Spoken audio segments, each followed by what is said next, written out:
అంత్యకాల సూచనలు అనే కార్యక్రమానికి ప్రేమతో మీకు ఆహ్వానం పలుకుతున్నాం. చాలా కాలంగా ఒక థింకింగ్ లాస్ట్ 6-7 మంత్స్లో ఎన్నో రకాల మార్పులు జరిగాయి. ఇన్ఫ్యాక్ట్ ఇప్పుడున్న న్యూ టెర్మినాలజీని చూశారంటే డ్యూరింగ్ కోవిడ్, పోస్ట్ కోవిడ్ అనే లెవెల్లో ఆలోచిస్తున్నారు. It's not something which people it's a new normal అని అంటున్నారు. మన జీవితమే ఈరోజు ఒక న్యూ నార్మల్, ఇదే నార్మల్, ఇక మీదట ఇలాగే ఉంటుందని అందరూ అనుకుంటున్నారు. నేను బైబిల్ని చదివేటప్పుడు చాలా డీప్గా ఈ last 6 months I started to read the Bible very deeply. అలా చదివేటప్పుడు చాలా విషయాలు నేను డీప్గా అండర్స్టాండ్ చేసుకోగలిగాను. బట్ చాలా ప్రశ్నలు తలెత్తాయి. Is it really the end time? మనం జీవించేది చివరి కాలమా అనే ఒక టాక్ ఇప్పుడు అందరూ కూడా మాట్లాడుకునే ఒక విషయమైంది. కానీ దీని గురించి నేను చదివినప్పుడు మత్తయి అధ్యాయం 24, మాథ్యూ చాప్టర్ 24లో Jesus Christ himself talks very directly to the disciples and is very plain talking about the end times. సరే, ఇలాంటి కోణంలో మనం ఒక కార్యక్రమం చేస్తే బాగుంటుంది అనుకున్నప్పుడు నేను మా నాన్నగారు కలిసి చాలా డీప్గా ఆలోచించాం. ఇప్పుడు మాకు ఈ టైంలో ఒక మంచి బైబిల్ టీచర్ కావాలి. Somebody who can come and explain very in depth, not from his thinking but from the Bible, దాన్ని ఇన్ డెప్త్గా చెప్పాలి అని మేము అనుకున్నప్పుడు మా మైండ్కి అలాగే చాలామంది మైండ్కి తోచిన వ్యక్తి బ్రదర్ జగన్ గారని అందరూ ఆమోదించడం జరిగింది. I'm very happy. ఈ రోజు ఈ కార్యక్రమంలో ఈ సిరీస్ని ప్రారంభించడానికి I'm very happy to introduce brother Jagan, who is actually the founder of heavenly ladder ministries. Brother Jagan, మీతో మాట్లాడడం చాలా సంతోషం. ధన్యవాదములు. నేను మిమ్మల్ని ఎక్కువగా యూట్యూబ్లోను మిగతా కార్యక్రమాలను చూశాను. ఈ రోజే మన ఇద్దరం కలిసి ఈ కార్యక్రమంలో పాల్గొంటున్నాం అనుకుంటాను. ఇది కూడా గాడ్స్ టైమింగ్ అనుకుంటాను. దేవుని మహాకృప మిమ్మల్ని కలిసి ఈ విధంగా చేయడం అనేది నిజంగా ఇది గొప్ప ఆశీర్వాదమే. ఇది నేను డిఫరెంట్ ప్లాట్ఫామ్స్లో చూశాను. ఎస్పెషల్లీ మీరు సోషల్ మీడియాలో, యూట్యూబ్లో చాలా యాక్టివ్గా ఉంటున్నారు. ఎంతో మందికి మీరు you are giving the word very differently and చాలా ఫోకస్డ్గా మీరు ఎప్పుడు దృఢంగా మాట్లాడుతున్నారు. నా మొదటి ఆస్పెక్ట్లో నాకు తోచిన ప్రశ్న ఏమిటంటే, యూట్యూబ్లో మిమ్మల్ని చూసినప్పుడు అందరం బైబిల్ చదువుతున్నాం, మీరు చదువుతున్నారు, నేను చదువుతున్నాను, ప్రేక్షకులు కూడా చదువుతున్నారు. కానీ మీరిచ్చే రెవల్యూషన్ కొంచెం డిఫరెంట్గా ఉంది. It's very deeply rooted to the word. Me revolution గురించి చెప్పట్లేదు, బట్ బైబిల్ ఆ స్టడీని మీరు ఎలా, వాట్ గివ్స్ యూ దిస్, అదేంటంటే ఈ తత్వం నేను చదివేదానికి మీరు చదివేదానికి ఒక స్లైట్ డిఫరెన్స్ ఉంది. దీని వెనుక ఉన్న is there anything that the viewers need to know about the reading the Bible? ఇందులో వచ్చేసి ఒక చిన్న ఫార్ములానే ఉంది. ఆ ఫార్ములాను మనం ఫాలో అయ్యామంటే చాలా ఈజీ. ఓకే, ఏంటంటే సాధారణంగానే మనకు బోధించే వాళ్ళంటూ ఒకరుంటారు. అవును, వాళ్ళ వ్యూ ఏంటనేది మన మైండ్ లో ఉండాలి. ఓకే, అది యూజువల్. మనకంటూ ఎవరో ఒక టీచర్ అనేవారు ఉంటారు కదా. అవును, చిన్న వయసు నుంచే మనకు చర్చెస్ లో రెవల్యూషన్ గురించి చెప్పేవాళ్ళు ఇలా ఉంటారు కదా, ఎవరో ఒకరు. రెండవదిగా మనం చదివేటప్పుడు మనకంటూ ఒక వ్యూ ఉంటుంది. కరెక్ట్. ఇదేమో మన యొక్క వ్యూ, ఇంకోటేమో వారి యొక్క వ్యూ అనమాట. బట్ దీన్ని రాసిన వారి వ్యూ ఒకటి ఉంది. అదే మెయిన్ వ్యూ, అదే వ్యూ యాక్చువల్ గా. కరెక్ట్. దాన్ని మనం ఇష్టపడాలి. ఓకే, ఆ ఆధార్ వద్ద మనం అడగాలి. సాధారణంగా మనము అంటూ ఉంటాం, దేవుణ్ణి అంగీకరించే ముందు అంటూ ఉంటారు మామూలుగా. ఒక ఇంగ్లీష్ మూవీని 10 మంది చూశారంటే 10 మంది 10 రకాలుగా చెప్తూ ఉంటారు. వాళ్ళు 10 కథల్ని 10 రకాలుగా చెప్తారు వారి వ్యూస్ లో. కరెక్ట్. ఆ డైరెక్టర్ని అడిగితేనే ఒరిజినల్ కథ తెలుస్తుంది మనకి. నిజమే. అదే విధంగా బైబిల్ని చదివే సమయంలో ఒక్కొక్కరికి ఒక్కొక్క వ్యూ ఉంటుంది. కానీ నేనేం ఆశపడ్డానంటే, దేవుడు నాతో ఏం మాట్లాడతారు అని ఎదురు చూడు అని నేర్పించారు నాకు. అప్పుడే నాకు నేర్పించిన వారి విధానం, నేను నేర్చుకున్న విధానం ఇవేం కాకుండా నూతనంగా దేవుడు నాకు విషయాన్ని నేర్పించారు. అది దేవుడే నాకు నేర్పించారు అనే దానికి ఒక బైబిల్ ప్రకారం ఒక ప్రామాణికమైన విషయం ఏమిటంటే, దీన్ని వచ్చేసి అంతకుముందు ఎవరు కూడా ఈ విధంగా అడిగి ఉండరు. అలాంటి ఒక మాట ఉంటుంది. యేసు మాట్లాడేటప్పుడు అలా అంటారు, పౌలు మాట్లాడేటప్పుడు కూడా అలా అంటారు. అలాంటి వ్యూ అనేది ఒకటి లభిస్తుంది. అంతవరకు మనం దాన్ని అడగం. పలు సందర్భాల్లో బైబిల్ చదువుకునేటప్పుడు దేవుడు నాకు ఆ విధంగా నేర్పించారు. అలా ఆత్మస్వరూపి అయిన దేవుడు నాకు నేర్పించారే తప్ప బేసికల్ గా చూస్తే దీనికి ఎలాంటి అర్హత కూడా నా దగ్గర లేదు. I'm not a Bible college student or anything. నాకేమీ రాదు. నాకు తెలిసిందల్లా పరిశుద్ధాత్మ దేవుడి సహాయంతో చదవడం. నేను అది అడుగుదాం అనుకున్నాను. మీరు బైబిల్ కాలేజీలో చదివి బాగా రీసెర్చ్ చేశారేమో అనే విధంగా నాకు అనిపిస్తుంది మీ కార్యక్రమాన్ని చూసినప్పుడు. చాలా మంది ఆ విధంగా అడిగారు. కొంతమంది అయితే ఫోన్ చేసి మరీ అడిగారు, మీరు రీసెర్చ్ చేసి చూసాక మీకు డాక్టరేట్ పట్టా ఇవ్వాలనుకుంటున్నామండి అని చెప్పారు. నేనన్నాను, మా ఇంట్లో ఉన్న వాళ్ళందరూ నవ్వుతారండి, ఇవ్వద్దు అని చెప్పాను. ఎందుకు చెప్తున్నానంటే, ఇది ప్యూర్లీ గాడ్స్ గ్రేస్ మాత్రమే. సో ఆత్మదేవుడు నేర్పిస్తే తప్ప, ఇది ఆత్మదేవుని సహకారంతో చదివినప్పుడే. ఇంకోటి, పరిశుద్ధాత్మ దేవుడి గురించి మాట్లాడుకునేటప్పుడు ఆయన సర్వసత్యంలోకి నడిపిస్తారు అని రాయబడి ఉంది. సో ఆయన నేర్పించేదే ఇవన్నీ కూడా. మనం ఇతరుల వ్యూస్ అన్ని కూడా మర్చిపోవాలి. మనుషులు వాళ్ళ వ్యూలో మనకు బోధించి నేర్పిస్తారు. అది అనవసరం అని కాదు, గాని దాన్ని కాస్త పక్కన పెట్టి చాలా మంది కామెంటరీస్ ని చదువుతూ ఉంటారు. ఆ కామెంటరీస్ వాళ్ళ మైండ్ లో చాలా ఉంటాయి. ఆత్మదేవుడే మాట్లాడలేనంతగా కామెంటరీ ఆక్యుపై చేసుకుంటుందన్నమాట. కరెక్ట్. ఇవన్నీ పక్కన పెట్టి దేవా మీరు నాకు ఏమి నేర్పిస్తారు అని అడిగారంటే అప్పుడు పరిశుద్ధాత్ముడు సహాయం చేస్తారు. సో మీరు చెప్పేదాన్ని బట్టి చూస్తే the Bible is full of the Holy Spirit. It's written by the inspiration of the Holy Spirit. So మనం డైరెక్ట్ గా ఆ పరిశుద్ధాత్మను అడిగినప్పుడు దాని ఇన్స్పిరేషన్, దాని రెవల్యూషన్ తో మనం వేరే లెవెల్ కి వెళ్ళొచ్చని మీరు అంటున్నారు. థర్డ్ డైమెన్షన్ ఒకటి లభిస్తుంది. Third third dimension dimension. అంతవరకు మనం ఎప్పుడు కూడా చూసి ఉండము. ఓకే. ఎన్నో విషయాలు ఇప్పుడు ఈ కానా ఊళ్ళో వివాహం చూసుకుంటే చదివే సమయంలో దేవుడు ఇంకోలా నేర్పిస్తారు. పలు సందర్భాలు అనేక చోట్ల దాన్ని వివరించి చెప్పేటప్పుడు ప్రీచ్ చేసేటప్పుడు అంతా కూడా చాలా మంది పాస్టర్సే చెప్పారు ఈ యాంగిల్లో మేము దాన్ని ఎప్పుడు కూడా ఇంతవరకు చూడలేదండి అని చెప్పేసి. సో ఆత్మదేవుడు నేర్పించినప్పుడు ఈ విధంగా అంతా కూడా డిఫరెంట్ గా ఉంటుంది. Okay.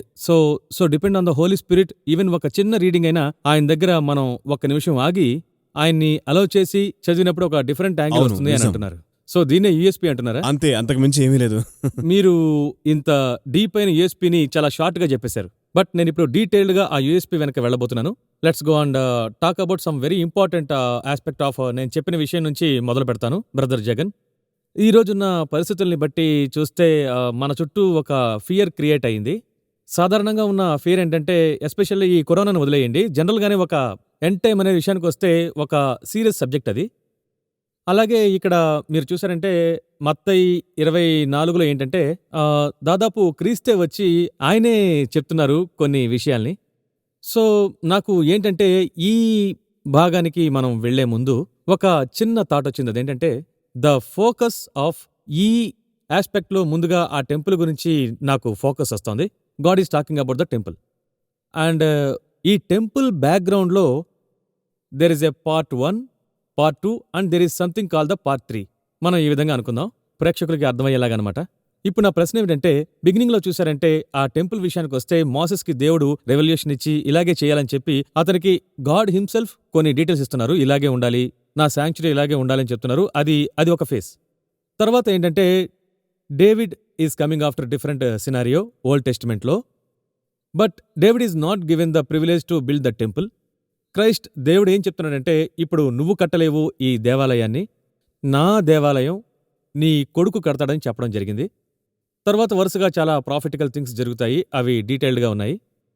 So God is particular about the temple according to what I understand here. నిజానికి ఈ భాగాన్ని, ఈ ఇంపార్టెన్స్ ఆఫ్ ద టెంపుల్ విషయంలో దీన్ని ఎలా మీరు ఏ దృష్టిలో మీరు చూస్తున్నారు? There is different parts to it. మీరు ఫండమెంటల్ గా ఏ యాంగిల్లో చూస్తున్నారు? ఇప్పుడు ఆ ఎండ్ టైమ్ సైన్స్ ఆ సూచనల్ని మీరు చూస్తే అన్నిట్లోనూ సూచనలుంటాయి. ఆకాశంలో ఉంటుంది, సూర్యుడిలో ఉంటాయి, చంద్రుల్లోనూ ఉంటాయి. సూర్యునికి చీకటి కమ్ముకుంటుంది, చంద్రుడు రక్తంలా మారతాడు, నక్షత్రాలు రాలిపోతాయి, సముద్రంలో 3లో 1 వంతు మారిపోతుంది, అలాగే నీళ్లలో 3లో 1 వంతు చేదుగా మారుతుంది, త్రాగేవారిలో 3లో 1 వంతు చనిపోతారు. ఇలాగా అన్నింట్లో సూచనలు ఉన్నాయి, అన్నిట్లోనూ ఉన్నాయి. ఎందుకని ఆ విధంగా ఉంచారు అంటే, ఏదో ఒకటి చూసైనా సరే మనం ఎండ్ టైంకి రెడీ అవ్వాలని చెప్పేసి దేవుని యొక్క ప్రణాళిక. వాటిల్లో ఒకటే ఈ టెంపుల్ కూడా. ఓకే. ఈ టెంపుల్ ని తీసుకునేసరికి మీరు చెప్పింది ఏంటంటే మోసెస్ తో మీరు ప్రారంభించారు. మోసెస్ యొక్క టెంపులే గాడ్స్ విల్. డేవిడ్ టెంపుల్ వచ్చేసి అది గాడ్స్ విల్ కాదు, అది డేవిడ్స్ విల్. అతనికి ఇష్టం కాబట్టి అతని కోసం ఓకే అని చెప్పేసి పర్మిషన్ ఇచ్చి కట్టమని చెప్పారు. సో ఆ టెంపుల్ వచ్చేసి ఫస్ట్ సొలొమోన్ కట్టిన ఆ టెంపుల్ వచ్చేసి నెబుకద్నెజర్ పీరియడ్ వరకు 400 years ఇది అతను కట్టింది. ఆ నెబుకద్నెజర్ వచ్చేసి దానిని అగ్నితో కాల్చేశాడు, కంప్లీట్ గా గా డెమాలిష్ చేశాడు. ఈ యొక్క సంఘటనలన్నీ కూడా జరిగింది సోలొమోన్ టు బాబిలోనియన్ పీరియడ్ వరకు. ఈ టెంపుల్ ని దేవుడు సృష్టించుకున్నప్పుడే ఈ టెంపుల్ కంటూ కొన్ని క్రైటీరియాస్ ని కూడా ఇచ్చారు. ఆయన డేవిడ్ ని ఏమని అడిగారు అంటే, నేను నిన్ను కట్టమని చెప్పానా అని అడిగారు. నేను నిన్ను అడిగానా? వేరే ఎవరినైనా సరే నేను అడిగానా నా కోసం ఒక ఆలయం కట్టండి అని? సో నువ్వే కదా నా కోసం కడతానన్నావు, కాబట్టి నువ్వు ఆశపడ్డావు, సరే నువ్వు కట్టు అని అన్నారు. కానీ ఆశపడిన వాళ్ళకి ఇవ్వడం లేదు, నువ్వు దాన్ని కట్టొద్దు అని చెప్పారు. ఆ తర్వాత ఆయన లోక ప్రకారంగా ఒక రీజన్ చెప్పారు, కానీ దానికన్నా ముందు స్పిరిచువల్ రీజన్ ఇంకోటి ఉంది. ఓకే. ఓ, స్పిరిచువల్ రీజన్ కూడా ఉంది. ఆ బైబుల్ వచ్చేసి మీరు చదివే యాంగిల్ ఒకలా ఉంటుంది, నేను చెప్పాను చూసారా, పరిశుద్ధాత్మ దేవుని యాంగిల్ ఇంకోలా ఉంటుంది. మనకి ఈ విధంగా ఒకటి ఇస్తారు, ఇది ఇచ్చి దీని వెనక ఉన్నటువంటి స్పిరిచువల్ యాంగిల్ ని మీకు నాకు బోధిస్తారు. అంటే సపరేట్ గా వెళ్లి అడిగేవారికి. ఇదే మీరు చెప్పే థర్డ్ డైమెన్షన్. అవును, ఇదే థర్డ్ డైమెన్షన్. ఇప్పుడు శిష్యులు యేసుని అడిగారు, ఎందుకని వారితో ఉపమాన రీతిగా మాట్లాడుతున్నారు? మత్తయి 13లో అడిగారు. అప్పుడు ఆయన ఏమంటున్నారంటే, ఉపమాన రీతిగా మాట్లాడడం ఒక యాంగిల్, అంజూరపు చెట్టు గురించి, దాని గురించి. సో వీళ్ళంతా వాటి గురించి మాట్లాడుకుంటూ ఉంటారు. ఆ ఉపమానం వెనక ఒక హెవెన్లీ సీక్రెట్ ఉంది అంటున్నారు ఆయన. పరలోక రాజ్య మర్మములు ఎరగడానికి అవి మీకు అనుగ్రహించబడ్డాయి, కానీ వారికి అనుగ్రహించబడలేదు. అంటే ఏంటంటే ఆ ఉపమానం, ఆ పారబుల్ వెనక ఒక హెవెన్లీ సీక్రెట్ అనేది ఉంది. ఆ సీక్రెట్ ఎవరికి చెప్తారంటే ఒంటరిగా కూర్చొని ప్రార్థించే వారికి చెప్తారు ఆయన. మీరు కేవలం దాన్ని ఉపమానంగానే చూసుకుంటూ వెళ్ళిపోవచ్చు, సమస్య లేదు. సీక్రెట్ కావాలంటే ఒంటరిగా వెళ్ళాలి. సో ఒంటరిగా వెళ్ళాలి. జగన్, మీరు ఒంటరిగా వెళ్ళాలని చెప్పారు కాబట్టి ఇప్పుడు బ్రేక్ తీసుకోవాలి. ఎందుకంటే నేను ప్రశ్నించడమే మొదలుపెట్టాను. బట్ నా కాంటెక్స్ట్ ని మీరు ఇప్పుడు స్టార్ట్ చేస్తే ఇంకా చాలా విషయాలు వినాలని నాకు అనిపిస్తోంది. ఇంత ఇంట్రెస్ట్ ఉన్న దేవుడు, ఓకే, మీరు చెప్పినట్టే ఉండుండొచ్చు. అలాగే డేవిడ్ గురించి మీరు చెప్పినట్టు ఆ యాంగిల్ నేను అడిగానా, నువ్వే కదా అడిగావనే యాంగిల్ని నేను పూర్తిగా I accept that point. But he is very specific to detail. నువ్వే కట్టాలి, నువ్వు కట్టలేవు, అవన్నీ చెప్తున్నాడు దేవుడు. సో ఇంత డీటెయిల్డ్గా చూసే దేవుడు, ఎవరు కట్టాలి ఎవరు చేయాలని చెప్పే దేవుడు ఇప్పుడు ఇక్కడ డిస్ట్రక్షన్ గురించి చెప్తున్నాడు. అది మన ఎండ్ టైమ్ యాంగిల్ని. So coming back to the question, first phase, second phase, third phase అనేవి ఉన్నాయి. What is the actual third dimension in this whole aspect అనేది నా ప్రశ్న. ఒక బ్రేక్ తర్వాత మనం కంటిన్యూ చేద్దాం.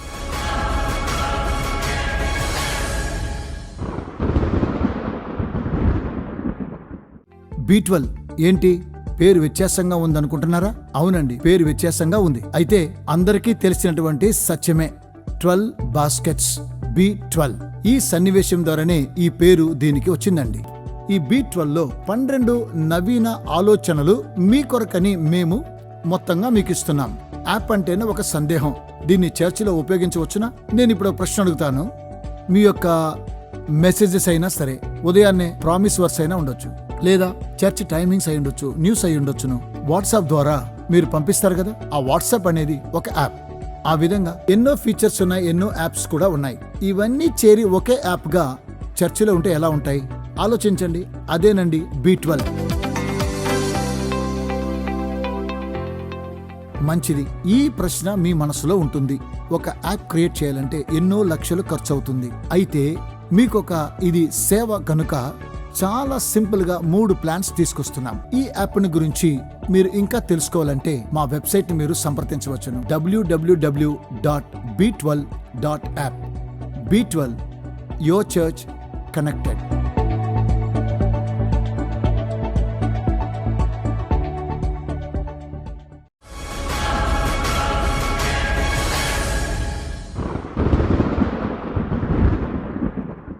అంత్యకాల సూచనలకి మళ్ళీ మిమ్మల్ని ఆహ్వానిస్తున్నాం. బ్రదర్ జగన్ని అడిగిన ప్రశ్న ఒక ఇంట్రడక్షన్లో ఒక డిఫరెంట్ యాంగిల్లో ఇన్స్పిరేషన్తో అడిగిన ప్రశ్న. బ్రదర్, నేను అడిగిన ప్రశ్న ఏమిటంటే, God is particular about building the temple. Old టెస్టిమెంట్లో చూసారంటే హీఈస్ వెరీ వెరీ పర్టికులర్. మోసెస్కి ఇచ్చిన ఇన్స్ట్రక్షన్స్ మీరు చెప్పినట్టు డేవిడ్కి ఇచ్చేటప్పుడు కూడా హీఈస్ అగైన్ వెరీ పర్టికులర్. నువ్వు కట్టకూడదు, నీ కొడుకే కడతాడు అని. అది మీరు చెప్పిన ఇంకో యాంగిల్. బట్ మీరు ఫస్ట్ ప్రోగ్రాంలో అది థర్డ్ డైమెన్షన్ అనేది చాలా important to understand the word of God అని చెప్పారు. నా ప్రశ్న, మనం ఎండ్ టైం ఆ సూచనలకు వెళ్తున్నాం. ఆ చాప్టర్ ఏంటంటే మత్తయి 24, చాలా డీప్ అయిన చాప్టర్. దాన్ని మీరు స్టార్ట్ చేయడానికి ముందు ఈ third dimension, second dimension, first dimension అనే దానికి బైబిల్లో అండర్స్టాండింగ్ ఉంది. What is this? దీన్ని ప్రేక్షకులకు చెప్పాలనుకుంటున్నాను, కానీ మీరు చెప్తే బాగుంటుంది. ఎందుకంటే how do we understand the first dimension, second dimension and third dimension in reading the word of God? ఎందుకంటే ఇది చెప్తేనే మనకి ఎండ్ టైం ఆ సూచనలు అనేవి అర్థమవడానికి మూలమని నేను అనుకుంటున్నాను. సరే, ఇప్పుడు మనం ఒక ఎగ్జాంపుల్ తో వెళదాం. అలాగే, అప్పుడే వారికి ఈజీగా అర్థమవుతుంది. ఇక్కడే ఒక డైమెన్షన్ అనమాట. ఎందుకంటే వాళ్ళకు కూడా రీచ్ అవ్వాలి కదా. ఇప్పుడు అబ్రహాం యొక్క ఒక సంఘటన జరిగింది అనుకోండి. అబ్రహాం, శారా, హాగరు, అది ఒక ఇన్సిడెంట్. కరెక్ట్. హాగరు ఇక్కడ ఉన్నారు, అబ్రహాము ఇంకా శారా కూడా ఉన్నారు. మరి ఇక్కడ మీరు బాగా గమనించి చూడండి. ఒక చోటేమో ఫరో శారాని తీసుకెళ్లిపోతాడు. కరెక్టే. ఇంకో చోట గమనించారంటే అబీమెలెకు శారాని తీసుకెళ్లిపోతాడు. అవును. ఈ 2 సార్లు ఇద్దరు తీసుకెళ్ళినప్పుడు మీరు గమనించండి. ఒక సందర్భంలో ఆవిడకి 65 ఏళ్ల వయసు, మరో చోటేమో ఆవిడకి 89 ఏళ్ల వయసు. ఆ వయసులో ఆ తల్లిని ఎందుకు తీసుకుని వెళ్ళాలి? కరెక్ట్. అదే ఎందుకని? అవును కదా. దీన్ని మనం చాలా క్యాజువల్ గా చూస్తాం. తీసుకెళ్లారు, అదొక ఇన్సిడెంట్ అని. ఫరో తీసుకెళ్లాడు, తిరిగి మళ్ళీ పంపించాడు. అబీమెలెకు తీసుకెళ్లాడు, మళ్ళీ తిరిగి తీసుకొచ్చాడు. అయితే ఈ యొక్క సంఘటనల వెనుక ఏముంది? ఇది ఒక హిస్టరీ, ఇది ఒక డైమెన్షన్. దీని వెనుక మరో డైమెన్షన్ ఉంది. ఏంటి అని అడిగితే, ఫరో ఏం చేస్తున్నాడంటే శారాని తీసుకెళ్లిపోయి ఆమెకు బదులుగా అబ్రహాంకి హాగర్నిచ్చాడు. అక్కడి నుంచి వచ్చిన ఆవిడే హాగరు. ఈజిప్ట్ నుంచి వచ్చిన బానిస స్త్రీ ఆవిడ. ఆయన ముందు అక్కడికి వెళ్ళుండకూడదు, కానీ వెళ్ళారు. వెళ్ళినందువల్ల హాగర్ అనే ఆవిడ లోపలికి వచ్చింది. హాగర్ వచ్చినందువల్ల ఇస్మాయిల్ కూడా వచ్చాడు. హాగర్ లేకపోతే ఇస్మాయిల్ లేడు. నిజమే, వేరేలా ఉండేది, ఉండేది. అప్పుడు ఇది సెకండ్ డైమెన్షన్. అయితే ఇది దీనికి థర్డ్ డైమెన్షన్ ఇంకోటి ఉంది. దీనికి పైన ఇంకోటి ఉందా? ఇంకోటి ఉంది. Okay. అదేంటని అడిగారంటే ఇది వచ్చేసి ప్యూర్లీ ఒక హెవెన్లీ కింగ్డమ్. ఓకే. ఎందుకంటే అబ్రహాం వస్తేనే చివరికి జీసస్ రాగలడు ఆ వరుసలో. Correct. అందులోనే ఇస్సాకు రావాలి. అబ్రహామును పరిశీలించారంటే స్టార్టింగ్ లో ఆయన పేరు వచ్చేసి అబ్రాము, కరెక్టే. అబ్రహాం కాదు. ఆలోచించండి, పిలిచేటప్పుడేమో అబ్రాము, నీ పేరుని గొప్ప చేస్తాను అని చెప్పినప్పుడు అబ్రాము, కరెక్ట్. ఆయన్ని ఆశీర్వదించినప్పుడు అబ్రాము. ఎందుకని ఈ అబ్రామ్ అనే పేరుని అబ్రహాంగా మార్చారు? దానికి అర్థం ఏంటండి అంటే అబ్రాముకు ఒకే కుమారుడు ఇస్సాకు, ఇంకో కుమారుడు ఉండకూడదు. ఎప్పుడు ఇష్మాయేల్ వచ్చాడో ఆయన అబ్రహాంగా మారిపోయాడు, జాతులకు తండ్రయ్యాడు. ఓకే. సో ఈ కింగ్డమ్ లో ఒకే కింగ్ ఉండాలి, ఆయన జీసస్ మాత్రమే. ఇప్పుడు సాతాను హాగర్ ద్వారా ఇంకొకరిని తీసుకొచ్చాడు లోపలికి, ఇంకో కింగ్డమ్ ని లోపలికి తీసుకొచ్చాడు. నిజమే. ఇప్పుడు ఈ కింగ్డమ్ ని కూడా తీసివేయాలి యేసు. ఓకే. ఈ విధంగా ఇంకో డైమెన్షన్ దాని లోపల ఉంటుంది. సో అంటే మీరు చెప్పేది ఒక్కో దానికి ఒక్కొక్క దాని వెనుక హెవెన్లీ సీక్రెట్ కూడా ఒకటి ఉంటుంది. ఆ హెవెన్లీ సీక్రెట్ ని మీరు అర్థం చేసుకుని చదివినప్పుడే దాని పేరు రెవల్యూషన్. నార్మల్ గా చదివేది రీడింగ్. సెకండ్ డైమెన్షన్ కి పేరు మెడిటేషన్. థర్డ్ డైమెన్షన్ పేరు రెవల్యూషన్. అంటే ఈ బుక్స్ లో రెవల్యూషన్ అనే బుక్కే ఉంది. అయితే దాన్ని చదివే వాళ్ళకి ఇంకా చెప్పాలంటే థర్డ్ నుంచి ఫోర్త్ డైమెన్షన్ వచ్చే అవకాశం ఉందంటున్నారు. అది 100% రెవల్యూషన్ బుక్, ఫస్ట్ వాక్యం నుండి చివరి వాక్యం వరకు. ఇతర బుక్స్ ఏవి కూడా అలా ఉండవు. ఆ ఒక్క బుక్ మాత్రమే ఫస్ట్ వాక్యం నుండి చివరి వాక్యం వరకు రెవల్యూషన్ లాగానే ఉంటుంది. Prophetical book. అవును. ఈ బుక్ లోపలేమో ప్రాఫిటిక్ దాగి ఉంటుంది, ఓకే. రెవల్యూషన్స్ ఉంటాయి. ఈ రెవల్యూషన్ తో కలిసి చదివినప్పుడు హెవెన్ మీకు కనెక్ట్ అవుతుంది. సరే. ఎప్పుడైతే మీరు హెవెన్ తో కనెక్ట్ అవుతారో అప్పుడు మీరు హెవెన్లీ సీక్రెట్స్ ని గ్రహించడం మొదలు పెడతారు. ఓకే. ఆ రంలోకి వెళ్ళగలుగుతాం. అవును, దాని లోపలికి మీరు వెళ్ళగలరు. ఇప్పుడు హాగరు శారా గురించి మాట్లాడినప్పుడు పౌలు అంటున్నాడు వారిద్దరూ 2 నిబంధనలే ఉన్నారు అని గలతీయులకు రాసిన పత్రికలో. ఆ సీక్రెట్స్ అనేవి మనకు తెలియాలి. మీరు చాలా సార్లు చూసే ఉంటారు కదా, రోమిలకు రాసిన పత్రికలో పౌలు గారు పలికిన మాటలు అర్థం కావడం లేదు అని చాలా మంది అంటూ ఉంటారు. కారణం ఏంటంటే అవి ఫుల్ గా హెవెన్లీ సీక్రెట్స్ తో నిండి ఉన్నాయి. ఓ సరే. ఆ విధంగానే మనం బైబిల్ని కూడా చదవాలి. సో మీరు చెప్పేది దాన్ని ట్యాప్ చేసి చదివితే ఆ అండర్స్టాండింగే వేరే లెవెల్లో ఉంటుందంటున్నారు. రేయాన్ని కాఫీ తాగుతూ చదువుకుంటారే, అలా కాదు. అవును. కాఫీ తాగే ముందు ఒక అధ్యాయం చదవడం, అవును. ఆ విధంగా పేపర్ లాగా. న్యూస్ పేపర్ లా చదవకూడదు. You must take time and sit. Allow the Holy Spirit talk to you. అవును, మీరు సమయాన్ని ఇవ్వాలి దానికి. మీరు సమయాన్ని ఇచ్చినప్పుడు దాని లోపల ఉన్న సీక్రెట్స్ తెలుస్తూనే ఉంటాయి. నాకు తెలిసి మనం ఇంకా ఆ సీక్రెట్స్ ఏవి కూడా బయటకు తీయలేదు, అన్ని ఉన్నాయి అందులో. చాలా థ్యాంక్స్ బ్రదర్ జగన్. చాలా విషయాలు మీరు చెప్పినవి చాలా డీప్ గా ఉన్నాయి, దాని గురించి మాట్లాడాలనుంది. బట్ మన టాపిక్ ఈరోజు ఎండ్ టైమ్ సైన్స్ అనే ఒక టాపిక్. దాదాపు మనం మొదట్లో మాట్లాడినట్టుగా మత్తయి 24 చాలా క్రూషియల్ చాప్టర్ గా ఉంది. దీన్ని ఇంకా చెప్పాలంటే క్లైమాక్స్ చాప్టర్ లాగా చూస్తున్నాను మత్తయి 24ని. అందులో ఈ టెంపుల్ మ్యాటర్ నేను అడిగిన ప్రశ్న, God is so particular about this temple in a sense. Old testament లో పదే పదే దాని గురించి ఎన్నో విషయాలు ఉన్నాయి. ఇంత పర్టికులర్ గా ఉన్న గాడ్ ఈజ్ సో పర్టికులర్, అలాగే క్రీస్తు కూడా టెంపుల్ కి పదే పదే వస్తున్నారు. కానీ ఇక్కడ చూసారంటే డిసైపుల్స్ దగ్గర చాలా టక్కున డిసైపుల్స్ టెంపుల్ గురించి అడుగుతున్నారు. ఆయన దేవుడి క్రైస్ట్ థింకింగ్ ని వేరే స్థాయిలో ఆయన చెప్తున్నాడు. ఈ టోటల్ ఈ ఆస్పెక్ట్ లో ఇందులోనూ 3 డైమెన్షన్స్ ఉన్నాయనుకుంటాను. ఫస్ట్, సెకండ్, థర్డ్ అనుకుంటున్నాను. ఇది ఈ టెంపుల్ ఆస్పెక్ట్ ని మీరు ఎలా చూస్తున్నారు? What is the first, second and third? ఇప్పుడు ఫస్ట్ వచ్చేసి ట్యాబర్నికలే కట్టమని చెప్పారు. కరెక్ట్. ఈ ట్యాబర్నికల్ వచ్చేసి క్రీస్తుకి మాదిరి. నేను ఇంకొంచెం డీప్ గా చెప్తాను మీకు. ఈ ట్యాబర్నికల్ వచ్చేసి హెవెన్ యొక్క మోడల్. సరే. 5th చాప్టర్ ఆఫ్ రెవల్యూషన్ మీరు చదివారంటే హెవెన్ ఎలా ఉంటుందో ఈ ట్యాబర్నికల్ కూడా అలాగే ఉంటుంది. సింహాసనంపై దేవుడు కూర్చుని ఉంటారు, ఇక్కడ కృపాసనం ఉంటుంది. ఎక్కడెక్కడ ఏవేవి ఉంటాయో చాలా క్లియర్ గా ఉంది బైబుల్లో. బలిపీఠం ఉంటుంది, బయట కూడా బలిపీఠం ఉంటుంది. ఒక పిక్చర్ ఇస్తున్నారు. సో ఈ ట్యాబర్నికలే హెవెన్. హెవెన్ ఎవరి మోడల్ అంటే జీసస్ యొక్క model. Okay. Original model Jesus యొక్క మోడల్. ఇప్పుడు మీరు నేను దేవుని స్వరూపాలం. మీరు నేను కూడా 3 మోడల్స్ గా ఉన్నాం. శరీరము, ప్రాణము, ఆత్మ. Body, soul, spirit. And this body will one day go to the అదే బలిపీఠం, అక్కడికి వెళ్ళిపోతుంది. ఆ తర్వాత సోల్, పరిశుద్ధ స్థలము. ఆత్మ, అతి పరిశుద్ధ స్థలము. ఆత్మ తనని దయచేసిన దేవుని దగ్గరికి వెళ్తుంది. ఇవి కూడా 3 స్టేజ్లు. అన్ని 3 స్టేజ్లో ఉంటాయి. అన్నింటిలో 3 స్టేజ్లు ఉంటాయి. అదే థర్డ్ డైమెన్షన్. ఇప్పుడు మీరు గమనించారంటే ఆ ట్యాబర్నికలే అది దేవాలయంగా మారిపోతుంది. సరే. ఇప్పుడు జీససే కదా ట్యాబర్నికల్. అయితే యేసు రాయి మీద రాయి కూడా ఉండకుండా పడగొట్టబడుతుంది అని చెప్పారు కదా. అవును. అయితే యేసు పడగొట్టబడతారు, పడేయండి 3 రోజుల్లో తిరిగి కడతాను అన్నాడు. ఆయన 3వ రోజున తిరిగి లేచాడు. ఈ టెంపుల్ వెనక జీసస్ యొక్క ఒక డిజైన్ ఉంది. ఈ టెంపుల్, ఈ దేవాలయం అని చెప్పే ఒక విషయం వచ్చేసి ఫస్ట్ టెంపుల్ వచ్చేసి డేవిడ్ సాల్మన్ కట్టించాడు, కానీ అది పడగొట్టబడింది.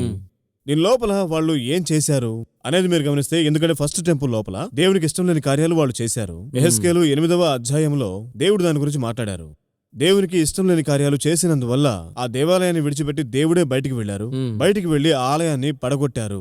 కావాలంటే టెంపుల్ మీరు ఉంచుకొని నేను వెళ్ళిపోతాను అన్నారు. అవును, వెళ్ళిపోయారు. యెహెజ్కేలు 8:6 కూడా చాలా బాగా చెప్తారు. నా పరిశుద్ధ స్థలమును నేను విడిచిపోవునట్లుగా ఇజ్రాయేలీయులు హేయమైన కార్యాలు చేస్తున్నారు అని అంటారు దేవుడు. సో అలా దేవుడు వెళ్ళిపోయారు. దేవుడు వెళ్ళిపోయాక టెంపుల్ ఉన్నా లేకున్నా ఒకటే, దాన్ని నేలమట్టం చేశారు. ఆ తర్వాత సెకండ్ టెంపుల్ అది ఒక 70 years వరకు అలాగే వదిలేశారు. మళ్ళీ జెరుబాబెల్ని పిలిచి అడుగుతారు. దాన్ని ఒక 3 parts గా కట్టారు. మీరు చూసే ఉంటారు. ఫస్ట్ ఆలయాన్ని కడతారు, ఆ తర్వాత మరికొంత భాగాన్ని కడతారు, ఆ తర్వాత 3 ఎజ్రా వస్తారు, తర్వాత నెహెమ్యా వస్తారు, జెరుబాబెల్ 3 స్టేజుల్లో కడతారు. దీన్ని కట్టి పూర్తి చేశాక ఆ తర్వాత హేరోద్ వరకు దీన్ని నూతన పరుస్తూనే వస్తారు. ఈ మధ్యలోనే ఒక అతిపెద్ద సంభవం కూడా జరిగింది. అదేంటంటే ఈ సెకండ్ టెంపుల్ లోపల ఒక డిస్గస్టింగ్, ఒక అసహ్యకరమైనటువంటి క్రీస్తుపూర్వం 168లో BC 168లో యాంటియాకస్ ఫర్ ఎఫిఫినెస్ అని పిలువబడే ఒక గ్రీక్ కింగ్, సెలడాట్ పారంపర్యంగా వచ్చినవాడు 8th కింగ్. అతను లోపల ఒక పందిని బలిచ్చాడు. ఓహో. ఇప్పుడు ఇజ్రాయేలీలు హనుక్కా అని ఓ పండుగను జరుపుకుంటారు. ఓకే. అదేంటంటే శుద్ధీకరణ పండుగ. మీరు గమనించారంటే శుద్ధీకరణ పండుగ అని ఉంటుంది. ఎందుకంటే పందిని బలిచ్చారు వారు. సో ఆ తర్వాత శుద్ధీకరణ మొత్తం 8 రోజుల పండుగ అది. 8 days. ఇప్పుడు కూడా హనుక్కా పండుగ అనేది ఉంది, వారు జరుపుకుంటూ ఉంటారు. సో అప్పుడు ఆ టెంపుల్ వచ్చేసి శుద్ధీకరించబడింది, ఆ రెండవ టెంపుల్. ఈ టెంపుల్ నే యేసు చెప్పారు. ఏమని చెప్పారంటే రాయి మీద రాయి నిలవబడకుండా పడగొట్టబడుతుంది. దానికేంటి కారణం అని అడిగితే, యేసు వచ్చినప్పుడు ఆ టెంపుల్ ఒక కమర్షియల్ కాంప్లెక్స్ లా మారింది. కంప్లీట్ గా బిజినెస్ సైట్ గా కంప్లీట్ బిజినెస్ సైట్ గా మారిపోయింది. ఫస్ట్ టెంపుల్ వచ్చేసి అది బిజినెస్ కాదు, ఫస్ట్ దానిలో అడల్టరీ జరిగింది. ఓహో. ఫస్ట్ టెంపుల్లో చాలా అసహ్యకరమైన కార్యక్రమాలు జరిగాయి. ఈ టెంపుల్లో వచ్చేసి ఇప్పుడు అడల్టరీ అంతా కాదు గానీ ఇది కమర్షియల్ సైట్ గా మారింది. ఈ రెండింటినీ దేవుడు అసహించుకున్నారు. చెప్పాలంటే దేవాలయంలో వ్యాపారం జరిగేటప్పుడు యేసు లోపలికి వచ్చారు. దేవాలయం ఓన్లీ పరిశుద్ధ స్థలం మాత్రమే, వ్యాపార స్థలంగా మారకూడదు. సో అందులో చాలా స్పష్టంగా ఉన్నారు. చాలా స్పష్టంగా ఉన్నారు. ఈనాటి పరిస్థితుల్ని బట్టి చూస్తే ఈరోజు అన్నిటికంటే జీససే ఒక పెద్ద ప్రోడక్ట్. బెస్ట్ సెల్లింగ్ ప్రోడక్ట్ ఎవరంటే జీసస్ క్రైస్టే. యేసుక్రీస్తు బర్త్డే, క్రిస్మస్ అంటే ప్రపంచంలోనే ఎక్కువ వ్యాపారం జరిగే పండుగ ఏది అంటే అదే. మరి ప్రపంచంలో వైన్ షాపులో ఎక్కువ వ్యాపారం ఎప్పుడు జరుగుతుంది అంటే ఆ రోజే జరుగుతుంది అని చెప్పాలి. నేను ఎప్పుడు అంటాను, బెస్ట్ సెల్లింగ్ ప్రొడక్ట్ గా జీసస్ ని మార్చేసాం మనం అందరం కూడా. యేసు ఈ రోజు కమర్షియల్ గాడ్. అర్థమైంది. అలా ఉండబట్టే దేవుడు ఆ రోజే చెప్పారు, రాయి మీద రాయి ఉండకుండా దేవాలయం పడగొట్టబడుతుంది అని. ఇప్పుడు కూడా ఆ విధంగానే ఉంది. ఇప్పుడు మనకు వినడానికి ఇలా ఉంది, ఆయనకి ఎలా ఉంటుందో ఆలోచించండి. నా పేరు పెట్టుకుని ఇలాంటివన్నీ చేస్తున్నారే అని. కానీ ఒక్కసారి మీరు ఆలోచించండి, ఎంతగా ఆయన బాధపడుతున్నారో మీరు ఇండైరెక్ట్ గా ఇప్పుడు చెప్పారు. వినడానికి కూడా అది చాలా బాధగా ఉంది. ఇప్పుడు ఆ ఆలయాన్ని ఆయన పడగొట్టి, ఆ ఆలయాన్ని పడగొట్టడంలో ఒక సీక్రెట్ ఒకటి ఉంది, చెప్తాను వినండి. క్రీస్తు శకం 70లో అది పడగొట్టబడింది. సీజర్ టైటస్ దాన్ని పడగొట్టాడు. ఎందుకు క్రీస్తు శకం 70లో దాన్ని ధ్వంసం చేశారు అంటే, అది దేవుడుండేది ఎప్పుడు కూడా ఒక్క స్థలంలోనే. అవును. ఫస్ట్ ఏదేను, నిజమే, అక్కడ పాపం వచ్చింది, తర్వాత బయటకు వచ్చేశారు. ఆ తర్వాత ప్రత్యక్ష గుడారం, టాబర్నికల్, దానిలో కూడా పాపం ప్రవేశించింది. సో దేవుడు అక్కడి నుంచి కూడా బయటికి వెళ్ళిపోయారు. ఆ తర్వాత దేవాలయం, దానిలో కూడా పాపం వచ్చింది, అందువల్ల దేవుడు అక్కడి నుంచి కూడా బయటికి వెళ్ళిపోయారు. ఆ తర్వాత దేవాలయం, రెండవ దేవాలయం, దానిలో కూడా పాపం ప్రవేశించింది, దాన్ని కూడా విడిచిపెట్టారు. ఎందుకు ఇప్పుడు ఆ ఆలయం లేదు అంటే, ఆ తర్వాతి ఆలయం నేను మీరే. నూతన నిబంధన ప్రకారం మనమంతా కూడా దేవుని ఆలయమే ఉన్నాము. ఇప్పుడు సమస్య ఏంటంటే, ఆ రెండు ఆలయాల్లోకి ఏమొచ్చిందో అదే ఇప్పుడు మనలో కూడా వస్తుంది. Same problem. ప్లేసే మారింది, స్థలమే మారింది. ఇప్పుడు మనలో ఉంటున్నారు పరిశుద్ధాత్మ దేవుడు. పవిత్రంగా ఉండాలి, అదే మనకి పెద్ద ఛాలెంజ్. ఇప్పుడు మనలో ఆ రెండు ఆలయాల్లో ఉన్నటువంటి సమస్య ఇప్పుడు మనలో ఉంది. నా పరిశుద్ధ స్థలమును విడిచిపెట్టి నేను దూరంగా పోవునట్లు ఈరోజు ఎంత మందిలో దేవుడు ఉండగలుగుతున్నారు? అర్థమైంది. మనము క్రైస్తవులంగా ఉన్నాము, క్రీస్తుని ధరించుకొని ఉన్నామా? అదే ప్రశ్న ఇప్పుడు. సో 5 ఆలయాల్లో ఇప్పుడు దేవుడు చాలా మంది మనసులో లేడు. ఇంకా చెప్పాలంటే నాకు యేసుక్రీస్తు తెలుసు, కానీ యేసుక్రీస్తుకి నేను తెలుసా అనే విధంగా ఉంది. ఇది వచ్చేసి చాలా అద్భుతమైన ఒక లైన్. ఎందుకంటే యేసు ప్రభు చివరికి మీరెవరూ నాకు తెలీదు అంటాడు. అవును, అది కూడా చెప్పారు. అవును, చెప్పారు. నువ్వెవరో నాకు తెలీదు అని చెప్పారు. సో దీన్ని ఒక వార్నింగ్ గా చూడాలా, లేక ఇది చాలా డీపర్ గా ఉంది బ్రదర్ జగన్ మీరు చెప్పేది? సో ఫైనల్ గా చూసారంటే ఆయన బాడీ ఒక టెంపుల్ అనే విధంగా న్యూ టెస్ట్మెంట్ లో ఇప్పుడు నేను చెప్పేది ఎంతమంది స్వీకరిస్తారో తెలీదు. న్యూ టెస్ట్మెంట్ కి సంబంధించినంత వరకు మనమే టెంపుల్. ఇప్పుడు ఫస్ట్ ప్రారంభంలో అపోస్తలులు వచ్చేసి ఆ రోజు ఇల్లు దూరంగా ఉండేవి, ఆరాధించుకునేవారు వీలైన చోట. తర్వాత సొలొమోను మండపంలో ఆరాధించారు. తర్వాత చెదిరిపోయారు. చెదిరిపోయిన వారంతా ఈ టెంపుల్ అని మనం చెప్పుకుంటున్నటువంటి ఈ కట్టడం యాక్చువల్ గా ఎప్పుడైతే ఈ కట్టడం వచ్చిందో ఆ రోజే మన టెంపుల్ అనే థాట్ ప్రజల్లోకి వచ్చేసింది. దానికి ఇంపార్టెన్స్ ఇవ్వడం ప్రారంభించాం మనం అంతా. దాన్ని పరిశుద్ధంగా చూసుకుందాం. అది మురిగ్గా ఉండకూడదు, నీట్ గా ఉండాలి అని. యాక్చువల్ గా అది కాదు, ఇది న్యూ టెస్ట్మెంట్ కి సంబంధించినంత వరకు ఇది నిజమే. అది అసలు ఎందుకు వచ్చిందంటే అదొక పెద్ద మ్యాటర్. ఎందుకు అది వచ్చిందంటే 4th సెంచరీలో రోమన్ యొక్క అధికారంలోకి క్రిస్టియానిటీ వెళ్ళిపోయింది. అవునవును. రోమన్స్ ఎప్పుడు కూడా పెద్ద పెద్ద కట్టడాల్లోనే ఆరాధించేవారు. అవును, వెరీ గుడ్ అవును, ఆర్కిటెక్ట్స్. అవును. సో చర్చిని వాళ్ళు అలా మార్చారు. అలా మార్చినప్పుడు ప్రజల్లో నేనే ఆలయం అనే కాన్సెప్టే పోయింది. అది పోయింది కాబట్టి ఇప్పుడు టెంపుల్, ఆ మ్యాగ్నిఫిసెంట్ బిల్డింగ్, అవును, అది శాంటిఫైడ్ చేసే స్థలంగా దాన్ని మార్చేశారు. ఈనాటికి కూడా అలాగే ఉంది.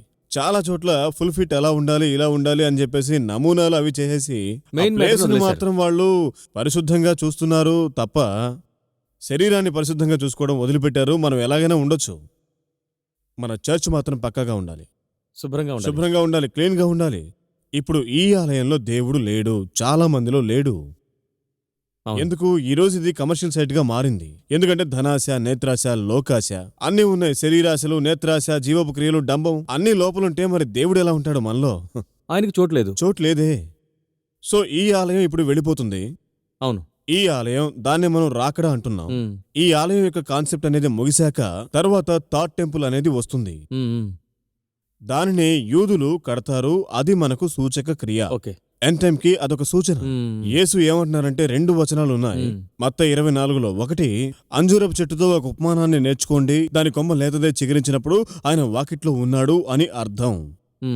యాజ్ పర్ బైబుల్ అంజూరపు చెట్టు అంటే ఏంటో చెప్పండి కొంచెం. ఆయన ఉపమానం చెప్పారు, ప్యారబుల్. ఈ ప్యారబుల్ కి అదే చెప్పాను, హెవెన్లీ సీక్రెట్ ఉంటుంది అని చెప్పాను. మొత్తం 3 చెట్లని దేవుడు ప్రస్తావించారు బైబుల్ గ్రంథంలో. అంజూరపు చెట్టు, 2 ద్రాక్ష, 3 ఒలివ చెట్టు. ఈ 3 బైబుల్లో ఎక్కువగా ప్రస్తావించబడ్డాయి. అంజూరపు చెట్టు, ద్రాక్ష చెట్టు, ఒలివ చెట్టు. ద్రాక్ష చెట్టు అంటే ఏంటంటే, ద్రాక్ష చెట్టు అనేది ఇజ్రాయేలీయుల వంశం అని ఉంటుంది, వారి జీనియాలజీ. అది ప్రజల గురించిన ప్రాఫెసీ. ఇది ప్రజల్ని సూచిస్తుంది. ఇది ఎక్కడుందంటే యెషయా గ్రంథం 5:7లో ఉంది. ఒలివ చెట్టు దేన్ని సూచిస్తుంది అంటే ఇజ్రాయేలీయుల స్పిరిచువాలిటీని, సేవకుల్ని సూచిస్తుంది. ఇది ఎక్కడుంది అంటే జకరియా గ్రంథము 3లో ఉంది. ఆ తర్వాత రెవల్యూషన్ 11:4లో కూడా ఉంది. అంజూరపు చెట్టు దేన్ని సూచిస్తుంది అంటే ఇర్మియా 24:5 ప్రకారం ఇజ్రాయేల్ కంట్రీని సూచిస్తుంది, వారి జియోగ్రఫికల్. అంజూరపు చెట్టుతో ఒక ఉపమానాన్ని నేర్చుకోండి, దాని కొమ్మ లేతదై చిగురిస్తుంది. ఇజ్రాయేలు దేశం వల్ల ఒక ఉపమానాన్ని, ఒక రహస్యాన్ని తెలుసుకోండి. దాని లేత కొమ్మలు అంటే రాజు. ఇజ్రాయేల్లో నుండి ఒక కింగ్ వస్తాడని చెప్పేసి అర్థం అన్నమాట. సో ఫస్ట్ కింగ్ వచ్చినప్పుడు ఆయన గుమ్మం దాకా వచ్చున్నారు అని అర్థం. అంటే ఏంటి? ఇజ్రాయెల్ దేశం ఏర్పాటు చేయబడి అందులో ఫస్ట్ కింగ్ వచ్చినప్పుడు ఆయన దగ్గరకు వచ్చారని అర్థం. దాదాపు 1947-48లో అప్పుడే ఇక్కడ ఇజ్రాయెల్ అనే కంట్రీ ఫామ్ అయింది. అంతకుముందు ఇజ్రాయేలు అనబడే దేశమే లేదు. అవును, దానికి ముందు ఇజ్రాయెల్కి కింగే లేడు. ఇజ్రాయేలు ప్రజలు ఉన్నారు, మధ్యలో లేరు, మళ్ళీ వస్తారు. ఓకే.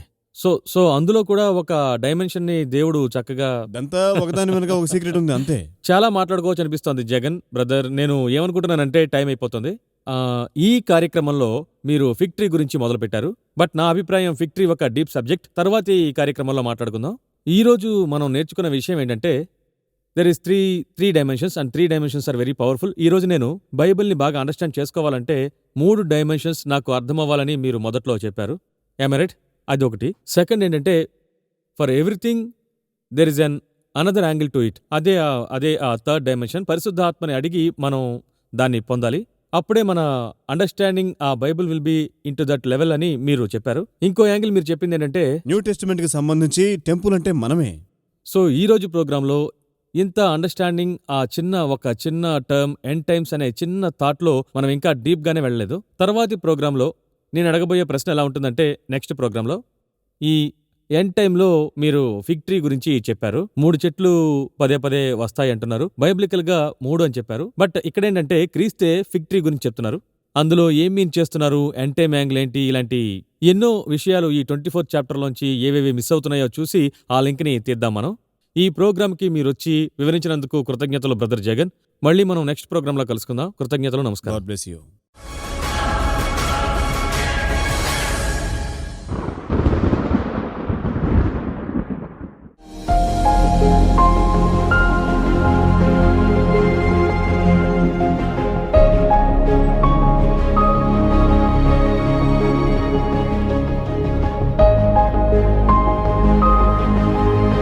Thank you